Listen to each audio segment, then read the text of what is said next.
Welcome to Module 2. We have learned in the previous module how Mrs. Pumphrey had pampered the dog Tricky. Now Dr. Harriet, he tried to be more strict. He asked Mrs. Pumphrey to give Tricky more exercises. Mrs. Pumphrey, though she said she would give, she thought how poor Tricky would become, tired of doing the exercises. A few days after this incident, Dr. Harriet received a phone call from Mrs. Pumphrey saying that Tricky was not well. He did not eat even his favorite foods, and also he was not ready to go for walks. Now Dr. Harriet became very determined and he asked Mrs. Pumphrey to hospitalize Tricky.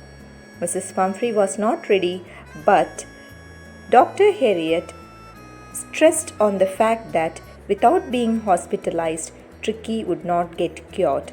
So Mrs. Pumphrey had to give in. She packed all the favorite items of Tricky. Before she could pack more of them, Dr. Harriet took Tricky to the hospital. Mrs. Pumphrey and all other members of the house were in tears when Dr. Harriet took Tricky to the hospital.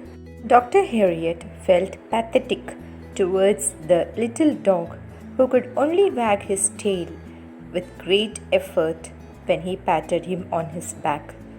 So he said that he knew a cure for the animal. He took the animal to the surgery. Surgery here means a place where the doctor treats the patients. Here, as he is a veterinary doctor, he treats the animals in his surgery. All other dogs in the surgery found him to be an uninteresting object and left him there. And Tricky, he was also very dull. Dr. Harriet made him a bed and he kept an eye on him for 2 days. He gave him no food but plenty of water.